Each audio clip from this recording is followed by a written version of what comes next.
You are one skill away from $1 million. And you already use that exact skill every single day for free, without ever asking who else would pay for it. Say that out loud, and it sounds impossible. But watch how this actually plays out for most people. You clock in at the same time every day, solve the exact same problem for the exact same company, and somewhere along the way, you quietly decided that problem only has one buyer. Your paycheck lands, disappears into rent and bills within a week, and then you wait for the next one like it's the only version of this that exists. You've told yourself the next promotion will change things. The next raise will finally be the one that matters. And every year, the number goes up a little, and the feeling of being stuck stays exactly the same. Sit with this for a second, because it changes everything. Most people calling themselves just an employee are sitting on more raw material than they'll ever admit out loud. It never had one buyer. You simply never tested whether anyone else would pay for it too. You were told, work hard, get promoted, and eventually you'll be set. What they didn't tell you is that a ladder only goes as high as the building it's attached to. $1 million was never sitting at the top of that ladder. It was sitting off to the side, in a completely different structure most employees never even glance at. Machiavelli understood the difference between a position someone else hands you and a position you build with your own hands. He believed the second kind held far more firmly because no manager, no company, no economy could revoke it. Income is not power, ownership is. Real quick, before we go any further, because this matters. If you're watching this because you actually want to become the kind of person who owns something, not just clocks hours for someone else forever, I've got something for you. We recently opened a channel membership, and inside it, the strategy goes deeper than anything a single video can hold. Built specifically for people serious about becoming builders and owners, not staying employees for the next 30 years. It's not for everyone watching this, and honestly, it shouldn't be. It's for the ones who are actually ready. If that's you, there's a join button waiting right below this video. Come build with the family. Now, let's get back to your roadmap. Here's the uncomfortable truth most people never sit with long enough to actually hear. Your salary isn't the ceiling on what your skill is worth. It's simply the price one buyer agreed to pay for it. The gap between that number and $1 million is almost entirely a question of how many more buyers you're willing to find. Most people respond to that idea with a quiet objection. But my company is different. My skill is specific to this industry, this role, this exact situation. And sometimes parts of that are true. But underneath almost every specific job title is a far more general capability. Solving a particular kind of problem, communicating a particular kind of information, organizing a particular kind of chaos. And that general capability is what actually has a market outside your building. The job title is specific on purpose. It keeps you thinking small. I didn't learn this from a business school. I learned it from years of solving the exact same problem, extremely well, for exactly one company, never once asking whether that problem might be worth solving for anyone else. There was a stretch where I genuinely believed the job itself was the whole game. A better title, a bigger number on a paycheck, that was progress. That was all there was. It wasn't until I separated the skill from the employer paying for it, on paper, in plain language, that I noticed something I'd somehow missed for years. The skill was mine. The job was just the one place I'd been selling it. It wasn't until I tested that exact skill somewhere else, small, on the side, still fully employed, that anything in my actual trajectory began to move. That's when Machiavelli's line about borrowed strength versus built strength stopped being an old idea in an old book and became the exact explanation for every year I'd spent building someone else's number instead of my own. And if that idea stings a little, good. The sting usually means you just found the exact place worth digging. Because real change never announces itself with comfort. It shows up as a small, annoying realization you can't quite shake off. The kind that keeps interrupting your thoughts at inconvenient moments, like during a commute, or right before you fall asleep. Most people feel that realization once, brush it aside, and go back to describing themselves by their job title the very next morning. A few people let the discomfort sit there long enough to actually do something with it. That's the entire difference. It's between someone who reads this kind of thing and someone who eventually lives it. History proves this pattern with almost mechanical consistency. Take Harlon Sanders. He spent decades bouncing through ordinary jobs. Nothing glamorous, nothing that looked like the beginning of an empire. In his 60s, running a small roadside restaurant, he perfected one fried chicken recipe that regular customers kept coming back for. Most people in his position would have treated that recipe as their restaurant's private advantage and left it there. Sanders made a different choice. He started offering the recipe to other restaurant owners directly, in exchange for a small payment on every piece sold, turning one proven recipe into a repeatable, licensable asset, instead of keeping it locked inside a single building. That decision, made well past the age most people consider new beginnings possible, is a significant part of why his face is still recognized on thousands of storefronts today. He understood something most people never grasp. A proven recipe kept inside one restaurant is a job. The exact same recipe, licensed to 100 restaurants, is a business. And the recipe itself never had to change to make that leap. Notice what he didn't do. He didn't quit the restaurant in a panic and gamble everything on a hunch. He didn't wait for permission from anyone above him, either, because at that point in his life, there was nobody above him left to ask. He simply looked at the one thing he already did better than almost anyone else. And he asked a single question most people never bother asking about their own best skill. Who else, besides the person currently paying me, would actually want this? That question is the entire hinge this video swings on. Most people spend their whole working life inside one building, assuming the walls of that building are also the walls of their potential. Sanders proved, in his 60s, with nothing but a recipe and a willingness to ask strangers for money, that the walls were never really there. They were just assumed. Think about how easy it would have been for him to never ask that question at all. He was already past the age most people consider a natural stopping point. He had one small restaurant, a workable routine, and a recipe that already brought loyal customers through his door. By almost any ordinary measure, he was doing fine. Fine is exactly what keeps most people from ever asking the question that would have taken them somewhere else entirely. He asked it anyway, at an age when most people have stopped asking questions like that about their future at all. And that single decision is the entire reason his story is still being told generations later, instead of ending quietly, with one small restaurant that closed when he did. That's the real subject of this video.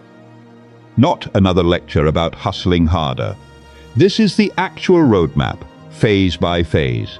From the skill sitting inside your current job to a genuine first million, built honestly, without skipping the parts that actually take real time. There are 7 phases. Let's walk through every one. 1. Separate the skill from the paycheck currently attached to it.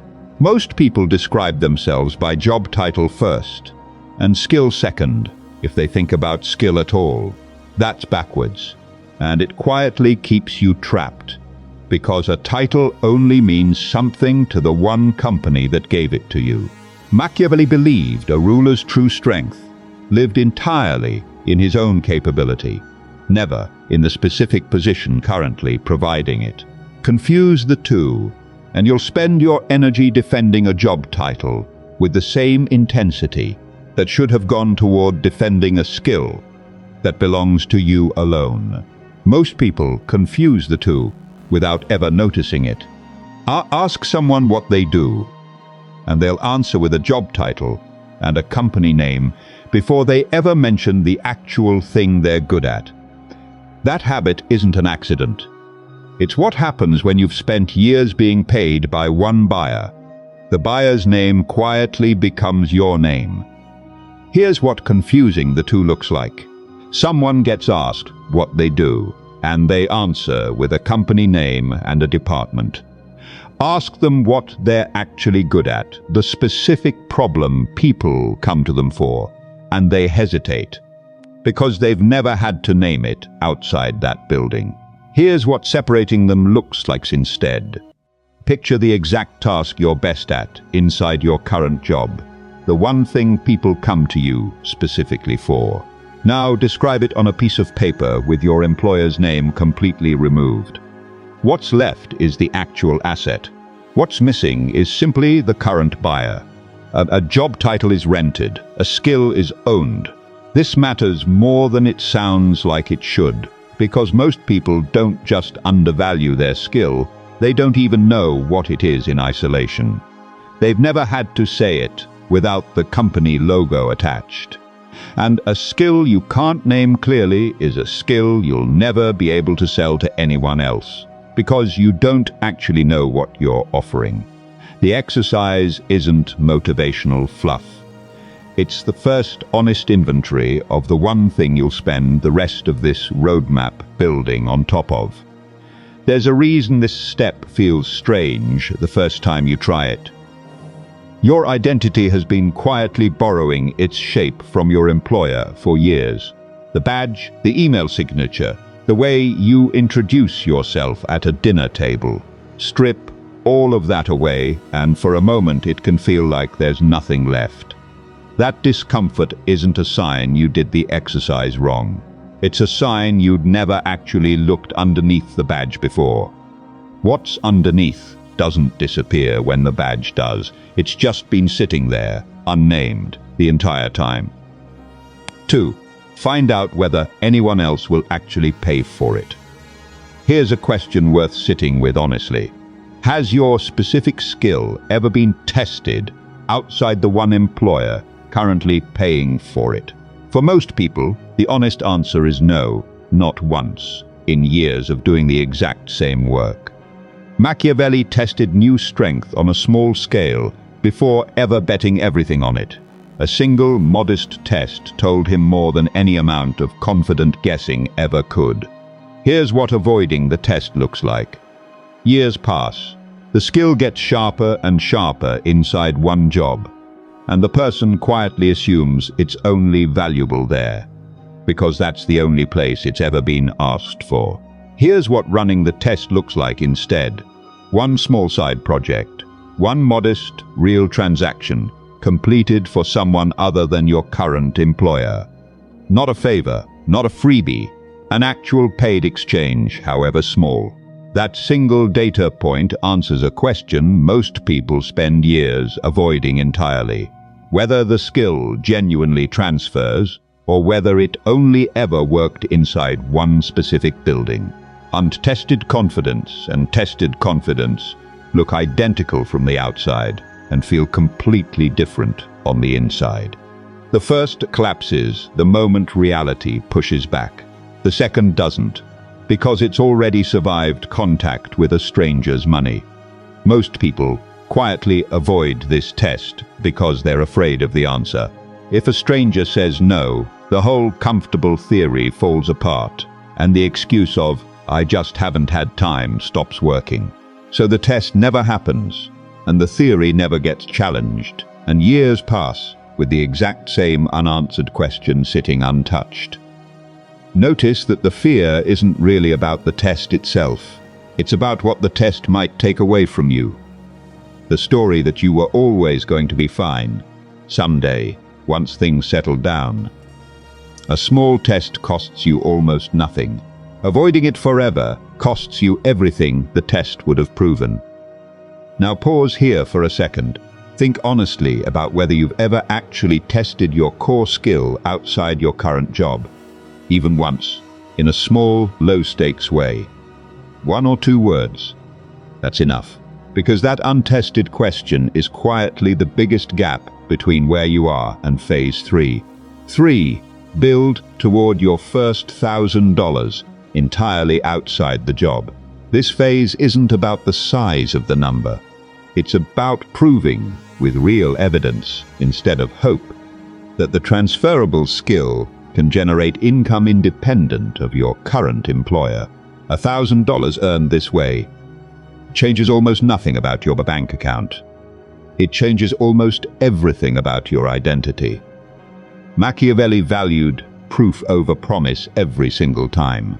A modest, verified result told him more about future potential than any confident prediction ever could. Here's what the mistake looks like. Someone waits for the right version of their idea before charging anyone anything, polishing something nobody has asked to pay for yet, mistaking preparation for progress. Here's what the fix looks like instead. Someone finds the smallest, most realistic version of the skill, sold once, to one paying person outside their current job. Not the perfect offer, the smallest real one that a stranger will actually hand over money for. Proof beats polish every single time. Here's the part that surprises most people once they finally do this. The first outside dollar is rarely earned through the fanciest version of the skill.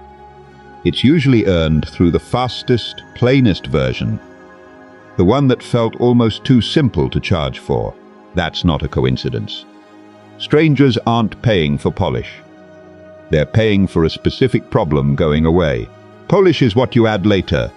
Once you already know the problem is worth solving for people who don't have to pay you. There's a second-order effect worth naming here. The first outside dollar does something a raise never does. It removes the excuse.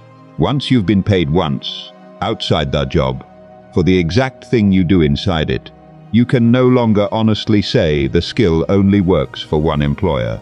That excuse is gone permanently, and most of what kept people stuck in phase 1 and 2 was that excuse, not a lack of ability. That's exactly what we're getting into next. 4.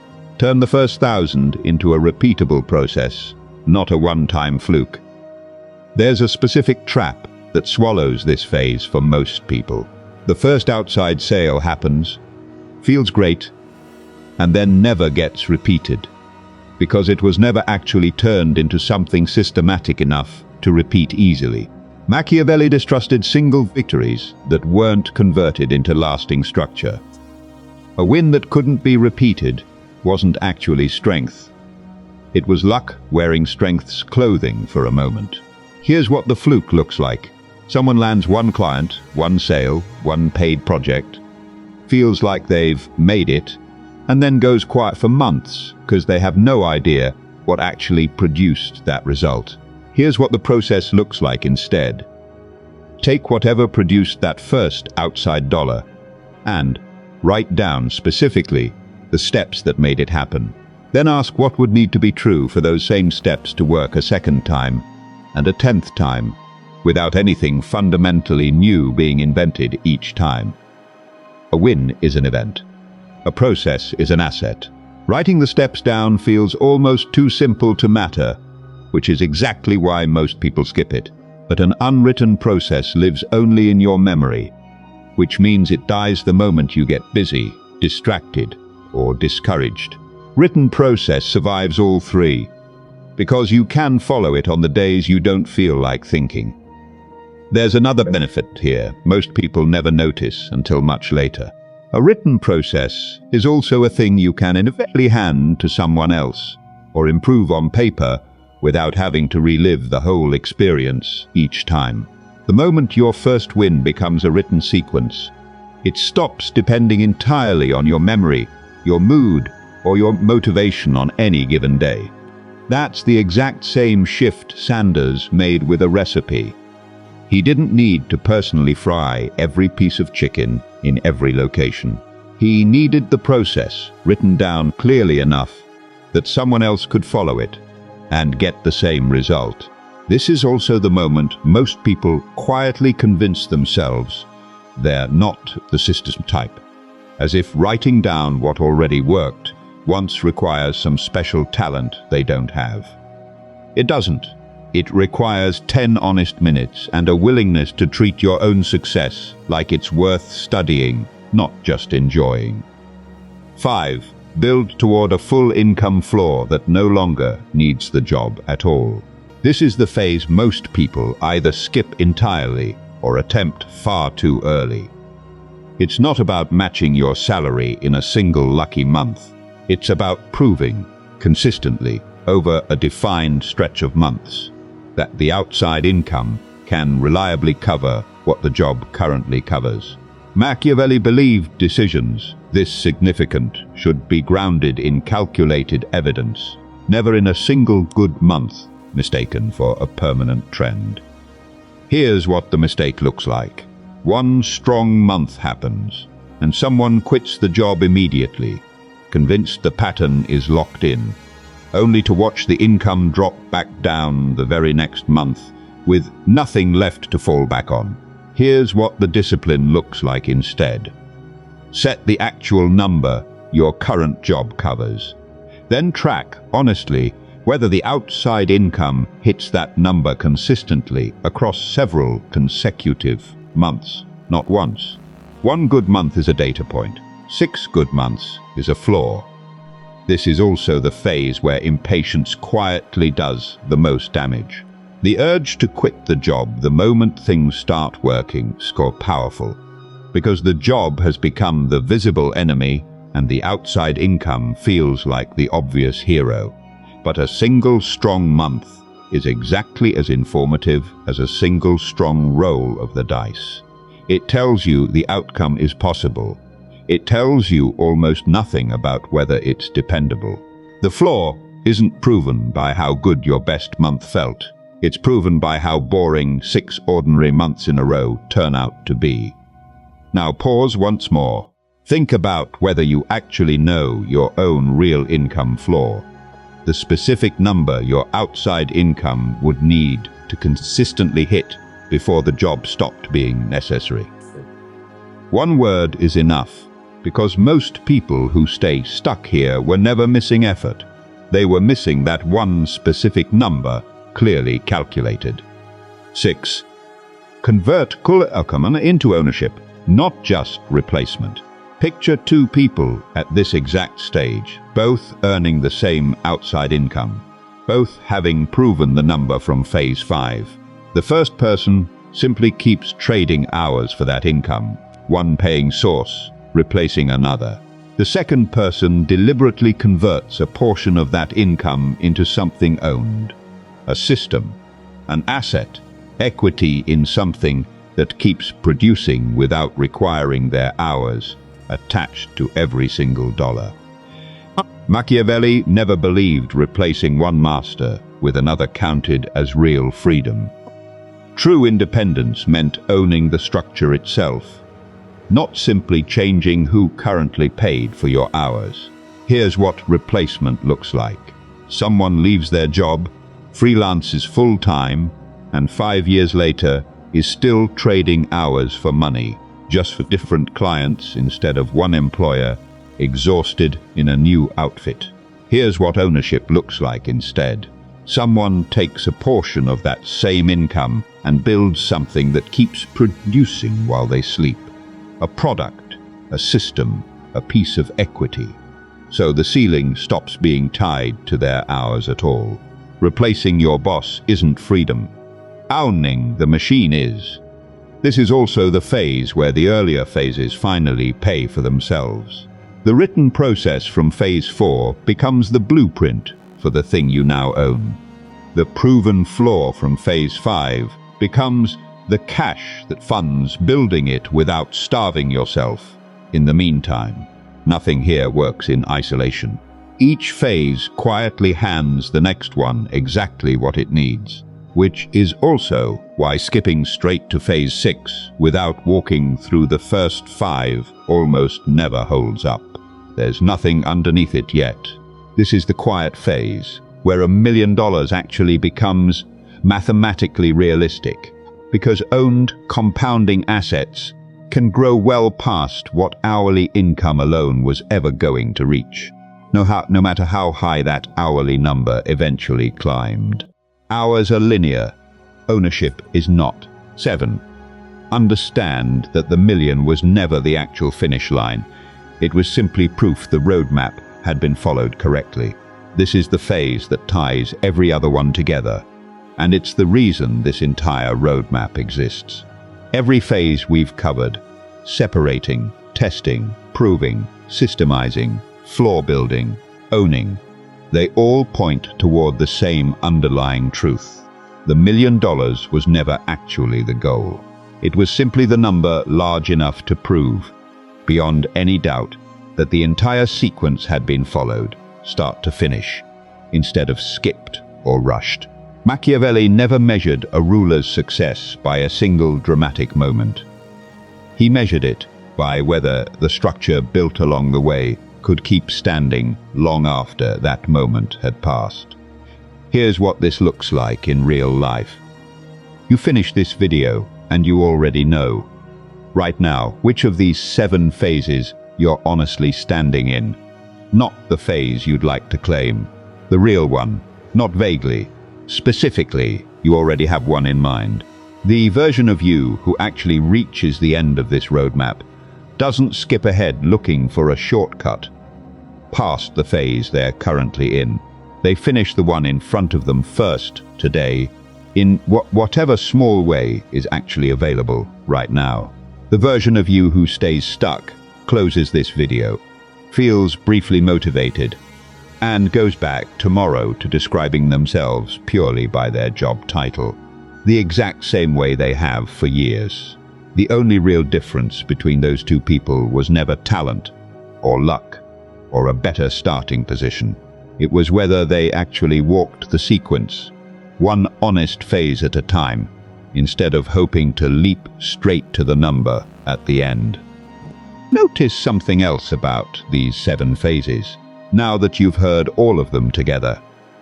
None of them required quitting your job on day 1. None of them required a loan, an inheritance, or a lucky break. Every single phase was something you could start this week, in the hours you already have, without blowing up the stability you currently rely on. That's not an accident either. Machiavelli never advised abandoning a secure position before a stronger one was actually ready to replace it. Reckless leaps make for exciting stories and empty bank accounts. Sequence steps make for the kind of ordinary, undramatic progress that eventually adds up to a number most people call luck. Take even one honest step in whichever phase you're actually standing in this week, and every phase after it becomes measurably easier to reach. Now, don't think about the entire million all at once. Think about the one phase, out of the 7 you just heard, that you're honestly standing in right now, today. Not the version you'd like to be at. The real one. Just name it. One word, that's the whole exercise. Because that word marks exactly where the actual road begins, not somewhere further ahead, where it might feel more comfortable to imagine starting instead. Wealth was never handed to people with easier starting circumstances than yours. It was built, phase by honest phase, by people willing to walk a real sequence instead of searching endlessly for a way around it. If this shifted how you see the job you're sitting in right now, even slightly, don't stop here. Think about There's a lot more to how this roadmap actually plays out in practice. The kind of detail one video was never going to be enough to hold. Not because it doesn't exist, but because most people watching aren't ready to walk it yet. If you're not one of them, subscribe, because every video on this channel exists to sharpen exactly this kind of roadmap. Close the distance between where you're standing and where real ownership actually begins, and separate you from everyone still describing themselves purely by a title that was never the whole story to begin with. No fluff, no noise, just the map. And if you're wondering whether it's too late to start any of this, remember the man in this video was still working an ordinary job with an ordinary paycheck well into his 60s before anything changed. The roadmap doesn't check your age, your title, or how long you've already been standing still. It only asks whether you're willing to start walking it today, one honest phase at a time. Most people will watch this and go back to their job title tomorrow, unchanged. A few will close this video and take the first honest step in their actual phase within the hour. Decide which one you are.